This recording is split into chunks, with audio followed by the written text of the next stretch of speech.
అనగనగా ఒక పవన్ కళ్యాణ్ సినిమాల్లో హీరో, ప్రజల మధ్య పోరాట యోధుడు, విమర్శలు వచ్చినా వెనక్కి తగ్గని మనిషి. 2014 జనసేన ఆరంభం. హైదరాబాద్ లో జనసేన పార్టీ ప్రారంభించాడు. ప్రశ్నించడానికి వచ్చాను అన్న మాట యువతలో అగ్నిలా వినిపించింది. ప్రత్యేక హోదా గురించి గట్టిగా మాట్లాడాడు.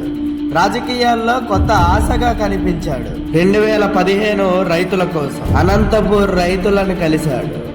కరువు ప్రాంతాల్లో తిరిగి ప్రజల బాధను విన్నాడు. రైతు కుటుంబాలకు ధైర్యం చెప్పాడు. రైతు బతికితేనే దేశం బతుకుతుంది అన్నాడు. 2016 ప్రత్యేక హోదా ఉద్యమం. కాకినాడలో భారీ సభ పెట్టాడు. ప్రత్యేక హోదా కోసం యువతలో కలిసి పోరాడాడు. వేలాది మంది యువకులు సభకు వచ్చారు.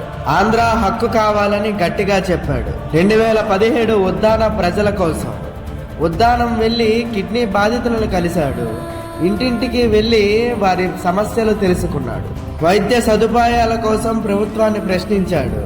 అక్కడి ప్రజలు కన్నీళ్లతో స్వాగతం పలికారు. 2018 రాష్ట్రం మొత్తం యాత్ర.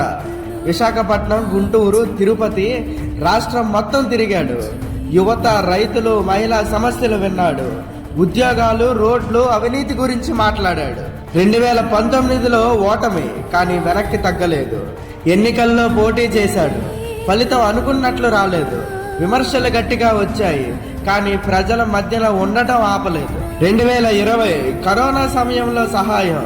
కరోనా సమయంలో విరాళాలు ఇచ్చాడు. సినీ కార్మికులకు సహాయం చేశాడు.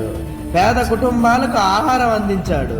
కష్టకాలంలో అండగా నిలిచాడు. 2021 రాష్ట్ర రోడ్ల పరిస్థితిపై ప్రశ్నించాడు.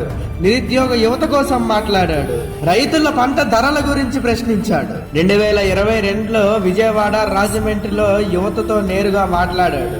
భయపడొద్దు, ప్రశ్నించండి అని చెప్పాడు. 2023 వారాహి యాత్ర. ఏలూరు, భీమవరం, కాకినాడ వారాహి వాహనంతో గ్రామాలు తిరిగాడు. రోడ్లు, ఆసుపత్రులు, నీటి సమస్యలు విన్నాడు. ప్రజలు రోడ్లపైకి వచ్చి స్వాగతం పలికారు. 2024లో ఏళ్ల పోరాటానికి ఫలితం కనిపించింది. విమర్శించిన వాళ్ళు కూడా గౌరవించడం మొదలు పెట్టారు. ప్రజల్లో నమ్మకం మరింత పెరిగింది. 2025లో బాధ్యతలో కూడా ప్రజల మధ్య. పదవి వచ్చిన తర్వాత కూడా గ్రామాలు తిరిగాడు. రైతులు, యువత, అభివృద్ధి గురించి మాట్లాడాడు. అభివృద్ధి పెంచుతున్నాడు. సహాయం కోసం వచ్చిన ప్రజల సమస్యలు విన్నాడు, తీరుస్తున్నాడు. అలా విమర్శలు తట్టుకొని ప్రజల కన్నీళ్లు వింటూ గ్రామాలు తిరుగుతూ సినిమా హీరో నుంచి ప్రజల మనిషిగా మారిన కథ ఇది.